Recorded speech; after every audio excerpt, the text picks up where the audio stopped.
Halo semuanya, selamat sore. Saya Adi,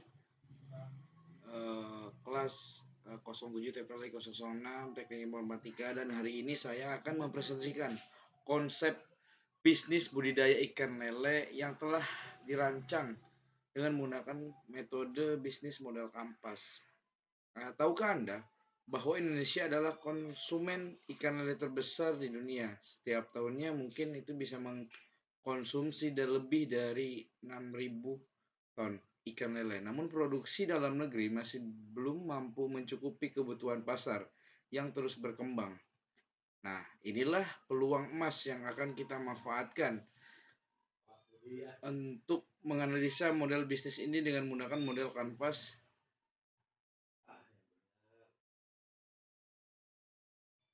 Yang pertama, mungkin kita menawarkan ikan lele segar berkualitas premium dengan standar SNI atau standar nasional Indonesia. Kedua, harga yang kompetitif, 15 hingga 20% lebih murah dari kompetitor.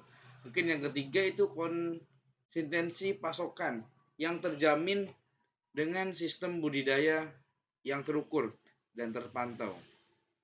Tapi itu belum semuanya. Kita juga akan menawarkan produk olahan lele seperti nugget, abon, dan kerupuk untuk diverifikasi pendapatan.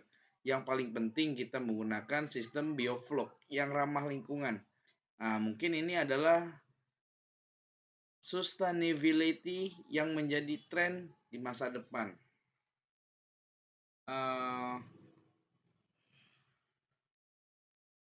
Siapa target pasar kita? Mungkin target pasar kita mungkin satu itu primer market, atau pedagang pasar tradisional dan supermarket lokal yang mereka yang membutuhkan pasokan rutin dan berkualitas budidaya ternak ikan lele ini. Yang kedua itu secondary market, adalah pemilik rumah makan dan warung pecel lele yang sangat peduli dengan konsistensi rasa dan harga. Yang ketiga itu tertiary market, atau konsumen langsung melalui penjualan direct selling, tren yang berkembang di era digital. Dan yang emerging adalah industri pengolahan makanan, dan eksportir ini adalah gold mine untuk ekspandasi bisnis kita ini.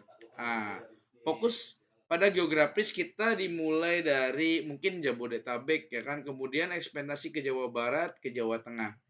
Mungkin dari ekspornya.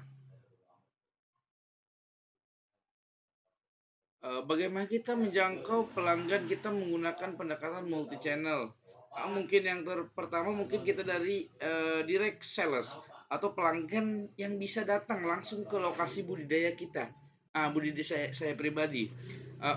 Online platform memanfaatkan marketplace dan media sosial untuk jangkauan yang lebih luas untuk memasarkan si budidaya ternak ikan lele ini.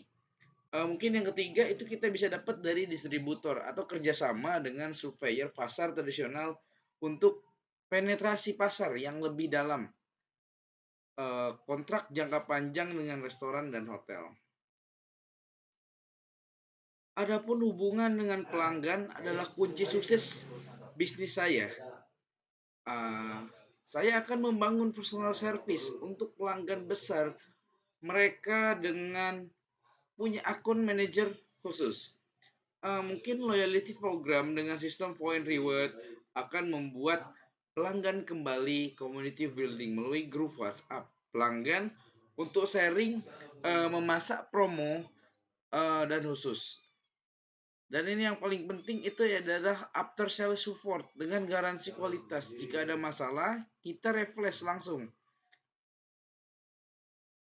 Apa saja sih aktivitas utama yang akan dilakukan setiap harinya? Mungkin yang pertama itu budidaya dan pemeliharaan dengan sistem bioflok yang canggih. Mungkin yang kedua itu quality control pada setiap tahap produksi dari benih sampai panen. Yang ketiga itu marketing dan sales. Sales ini itu bertujuan yaitu memasarkan melalui berbagai channel yang sudah kita tentukan. Mungkin contohnya marketplace. Yang keempat itu research atau dan development untuk terus berinovasi dalam bentuk dan teknik budaya. Adapun yang kelima itu supply chain management yang efisien dari pengadaan pakan hingga distribusi ke pelanggan. Adapun sumber daya apa yang kita butuhkan untuk menjalankan bisnis ini? Mungkin bisa juga ya kan, yang pertama satu physical resource, lahan seluas 2000 meter persegi dengan 20 kolam, sistem bioflok yang modern. Main resource, tim ahli aquakultur dan teknisi berpengalaman yang sudah tersertifikasi. Adapun siapa saja sih partner strategi saya?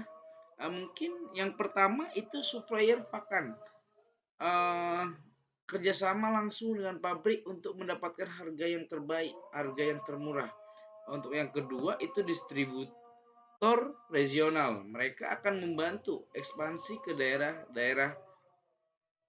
Ada yang pun yang ketiga itu institusi penelitian seperti IPB dan universitas lain-lain, dan yang keempat itu kooperasi peternakan untuk menciptakan ekonomis of skala yang menguntungkan semua pihak, dan finansial instansi, bahkan bank-bank, lembaga keuangan atau funding.